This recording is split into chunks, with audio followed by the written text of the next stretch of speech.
히브리서 1장.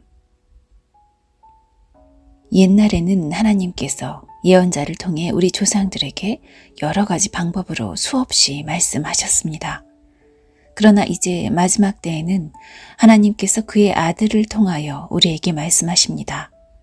하나님께서는 그의 아들을 상속자로 삼으시고 그를 통해 세상을 창조하셨습니다. 그 아들은 하나님의 영광을 나타내며 하나님의 본성을 그대로 보여줍니다. 능력 있는 말씀으로 만물을 붙드시고 사람들의 죄를 깨끗이 하시는 그분은 하늘에 계시는 위대하신 하나님의 오른편에 앉아 계십니다. 그분은 그 어느 천사보다도 위대하시기 때문에 하나님께서는 그에게 천사들보다 더 뛰어난 이름을 주셨습니다. 하나님께서는 천사들 중 어느 누구에게도 다음과 같이 말씀하신 적이 없습니다. 너는 내 아들이다. 오늘 내가 너를 낳았다. 또 이렇게 말씀하시지도 않았습니다. 나는 그의 아버지가 되며 그는 내 아들이 될 것이다. 또 하나님께서 그의 맏아들을 세상으로 보내시며 이렇게 말씀하셨습니다. 하나님의 모든 천사가 그를 경배해야 할 것이다. 천사들에 대해서는 다음과 같이 말씀하셨습니다. 하나님께서 그의 천사들을 바람으로 삼으시고 그의 종들을 불꽃같이 만드셨다. 그러나 아들에 대해서는 하나님, 주님의 보좌는 영원할 것이며 주님의 나라를 공평으로 다스릴 것입니다. 주님께서 옳은 것을 사랑하시고 악한 것을 미워하심으로 하나님께서 함께 다스릴 자로 주님을 선택해서 기름 부으셨습니다. 주님의 하나님께서 그 누구보다도 더 큰 기쁨을 주실 것입니다. 라고 하시고 또 이렇게 말씀하셨습니다. 주님, 이 세상이 처음 시작될 때에 주님께서 땅을 지으시고 주님의 손으로 하늘을 빚으셨습니다. 하늘과 땅은 멸망할 것이지만 주님은 영원할 것이며 그것들은 옷과 같이 낡아지기 때문에 당신께서 그것들을 겉옷처럼 말아 치우실 것입니다. 그것들이 옷처럼 변해도 주님은 결코 변함이 없으시며 주님의 날도 끝나는 일이 없을 것입니다. 하나님께서는 그의 천사들 중 누구에게도 이렇게 말씀하신 적이 없었습니다. 내가 너의 원수들을 굴복시킬 때까지 내 오른편에 앉아 있어라. 모든 천사들은 하나님을 섬기는 영이며 구원받을 사람들을 돕기 위해 보내진 자들입니다. 히브리서 2장. 그러므로 우리는 더욱 조심하며 배운 대로 행해야 합니다. 그러면 결코 진리에서 멀어지지 않을 것입니다. 하나님께서 천사들을 통하여 가르쳐 주신 것들 역시 진리입니다. 그것을 따라 살지 않거나 순종하지 않는 사람들은 벌을 받게 될 것입니다. 우리에게 베풀어 주신 구원은 매우 위대한 것입니다. 그렇기 때문에 구원이 중요하지 않은 것처럼 살아간다면 그것 역시 벌을 받게 되는 행동입니다. 구원에 대해서 처음 말씀하신 분이 바로 주님이시며 또한 그의 말씀을 들은 사람들이 이것이 진실이라고 우리에게 증명해 주었습니다. 하나님께서도 기적과 큰 표적과 많은 놀라운 일들을 통하여 우리에게 구원을 가르쳐 주셨습니다. 특히 그의 뜻대로 우리에게 성령의 선물을 나누어 주셔서 구원을 증언해 주셨습니다. 하나님께서는 천사들에게 앞으로 맞이할 새 세상을 다스리라고 하지 않으셨습니다. 성경에도 누군가 이렇게 말한 것이 기록되어 있습니다. 사람이 무엇이길래 이렇게 중요하게 생각하시며 사람의 아들이 누구이길래 이렇게 귀하게 돌보십니까? 하나님께서는 잠시 동안 그를 천사보다 낮추셨으나 영광과 존귀의 관을 그에게 다시 씌우시고 모든 것을 그의 발 아래에 두셨습니다. 하나님께서 모든 것을 그의 발 아래에 두시면 그가 다스리지 못할 것이 하나도 없습니다. 하지만 우리는 아직도 그가 모든 것을 다스리는 것은 보지 못하고 있습니다. 그러나 우리는 예수님을 바라봅니다. 잠시 동안 예수님은 천사들보다 낮아지셨지만 고난당하고 죽으심으로 영광과 존귀의 관을 쓰셨습니다. 예수님은 하나님의 은혜로 모든 사람을 대신하여 죽으신 것입니다. 하나님은 모든 것을 창조한 분이시며 그분의 영광을 위해 모든 것을 돌보십니다. 하나님께서는 많은 믿음의 자녀들이 그분의 영광을 함께 누리게 되길 바라셨습니다. 그래서 사람들을 구원하기 위해 고난을 통해서 예수님을 완전한 구원자가 되게 하신 것입니다. 사람들을 거룩하게 하신 예수님과 거룩하게 된 사람들은 모두 한 가족입니다. 그렇기 때문에 그분은 그들을 한 형제라고 부르는 것을 부끄러워하지 않으셨습니다. 예수님께서 말씀하셨습니다. 내가 내 형제들에게 주님의 이름을 알리고 주님을 경배하러 모인 군중들 앞에서 주님을 찬양하겠습니다. 또 말씀하셨습니다. 내가 하나님을 신뢰합니다. 그리고 다시 말씀하셨습니다. 내가 여기 있습니다. 그리고 나와 함께 있는 사람들은 하나님께서 나에게 주신 자녀들입니다.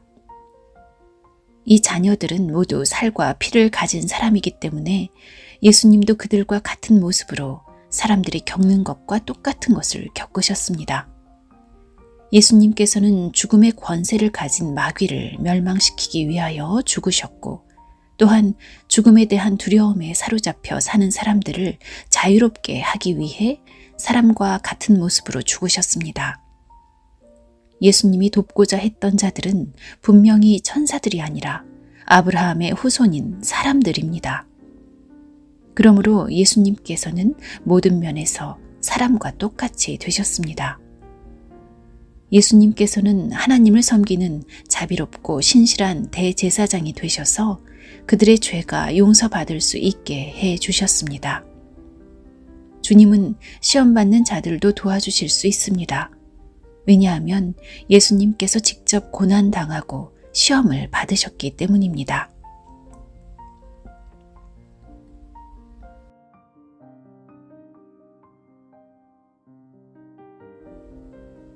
히브리서 3장.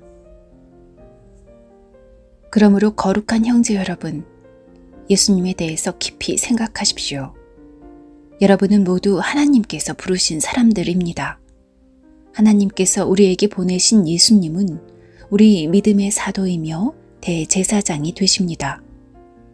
하나님의 집에서 모세가 그분이 바라시는 대로 충성을 다했던 것처럼 예수님도 하나님께 충성하였습니다. 집을 지은 사람이 집 그 자체보다 더 존귀한 것처럼 예수님 역시 모세보다 더 큰 영광을 받으실 분입니다. 어느 집이든 그 집의 주인이 있듯이 모든 것의 주인은 하나님이십니다. 모세는 하나님의 집에서 종으로 충성하였습니다. 또 그는 하나님께서 앞으로 말씀하시려는 것들을 전하였습니다. 그러나 그리스도는 하나님의 집을 맡은 아들로서 충성하였습니다. 우리가 만일 믿음 위에 굳게 서서 큰 소망을 가진 것을 자랑스럽게 생각한다면 우리는 하나님의 가족입니다. 그러므로 성령님도 이렇게 말씀하셨습니다. 오늘 그가 하시는 말씀에 귀를 기울여라. 이전에 광야에서 하나님을 시험하던 것처럼 고집을 부리지 마라. 너희 조상들은 광야에서 40년 동안 내가 한 일을 보았다. 그러나 그들은 나를 떠보고 나의 인내를 시험하였다. 내가 분노하여 그들에게 그들이 내게 충성하지도 않고 나의 길도 이해하지 못하는구나 라고 말하였으며 내가 노하여 맹세하기를 그들은 안식처가 될 약속의 땅에 결코 들어오지 못할 것이다 라고 하였다. 그러므로 형제 여러분, 그 어느 누구라도 악한 생각을 품거나 믿음을 소홀히 하지 마십시오. 그런 마음은 살아계신 하나님을 따르는데 방해가 될 뿐입니다. 오히려 오늘이라고 부르는 이 시간에 서로를 더욱더 격려하십시오. 죄와 속임수로 마음이 완고해지는 사람이 없도록 서로서로 돕기 바랍니다. 우리가 처음에 가졌던 굳은 믿음을 끝까지 지키면 그리스도 안에서 모든 것을 함께 누리게 될 것입니다. 이것이 바로 성경에서 말하고 있는 것입니다. 오늘 그가 하시는 말씀에 귀를 기울여라. 이전에 광야에서 하나님을 시험하던 것처럼 고집을 부리지 마라. 하나님의 음성을 듣고도 따르지 않았던 사람이 누구였습니까? 모세를 따라 이집트에서 나온 사람들이 아니었습니까? 또 하나님께서 40년 동안 누구에게 분노하셨습니까? 죄를 짓고 광야에서 죽어간 자들 아닙니까? 하나님께서 약속의 땅인 안식처에 결코 들어오지 못할 것이라고 누구에게 맹세하여 말씀하셨습니까? 그에게 순종하지 않은 사람들을 두고 하신 말씀이 아닙니까? 우리는 그들이 믿지 않았기 때문에 하나님께서 약속하신 안식처에 들어가지 못했다는 것을 알 수 있습니다.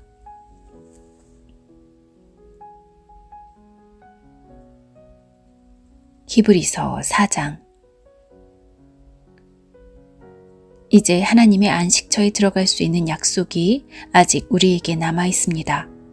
그러므로 모두 조심하여 우리 중에서 그곳에 들어가지 못하는 사람이 없도록 해야 할 것입니다. 우리도 그들과 마찬가지로 복음을 들었습니다. 다만 그들은 복음을 들을 때에 그 말씀을 믿음으로 받지 않았기 때문에 유익을 얻지 못한 것입니다. 그러나 믿는 우리들은 하나님의 안식에 들어가서 쉴 수 있습니다. 이것은 하나님께서 말씀하신 것과 같습니다. 그러므로 내가 분노하여 맹세하기를 그들은 결코 안식처가 될 내 약속의 땅에 들어오지 못할 것이다. 하지만 세상이 창조될 때부터 이 일은 이미 이루어졌습니다. 일곱째 날에 대해서는 성경에 이렇게 기록되어 있습니다. 일곱째 날에 하나님께서 그의 모든 일을 끝내고 쉬셨다. 그리고 다시 하나님께서는 그들이 결코 내 안식처에 들어오지 못할 것이다 라고 말씀하셨습니다. 하나님의 안식처에 들어가 안식을 누릴 사람들이 남아있다는 것은 확실합니다. 그러나 구원의 소식을 처음 들었던 그 사람들은 불순종했기 때문에 그곳에 들어가지 못하였습니다. 하나님께서는 오랜 시간이 지난 후 다윗을 통하여 어떤 날, 즉 오늘날을 예비하시고 다음과 같이 말씀하셨습니다. 오늘날 그의 말씀에 귀를 기울이고 고집을 부리지 마라.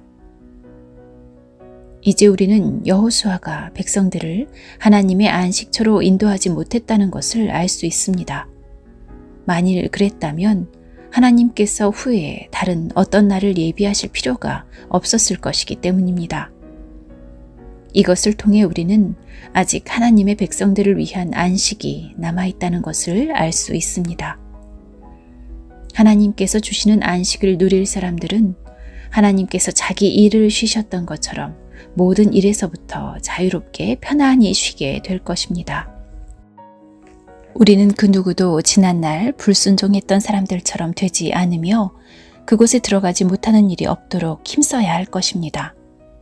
하나님의 말씀은 살아있고 힘이 있습니다. 양쪽에 날이 선 칼보다도 더 날카로워서 우리의 혼과 영과 관절과 골수를 쪼개며 마음속에 있는 생각과 감정까지 알아냅니다. 하나님 앞에서 숨길 수 있는 것은 아무것도 없습니다. 모든 것이 다 드러나기 때문에 그분 앞에서 우리의 모든 것을 보여드려야 합니다. 우리에게는 하늘로 올라가신 대제사장이 계십니다. 그분은 바로 하나님의 아들 예수님이십니다. 그렇기 때문에 우리는 우리의 믿음을 굳게 지켜야 합니다. 우리의 대제사장은 우리의 연약한 부분을 알고 계십니다. 이 땅에 계실 때 그분은 우리와 마찬가지로 시험을 받으셨습니다. 그러나 결코 죄를 짓지는 않으셨습니다. 그러므로 하나님의 보좌 앞에 담대하게 나아갑시다. 그곳에는 은혜가 있으며 우리는 때에 따라 우리를 도우시는 자비와 은혜를 받을 수 있습니다.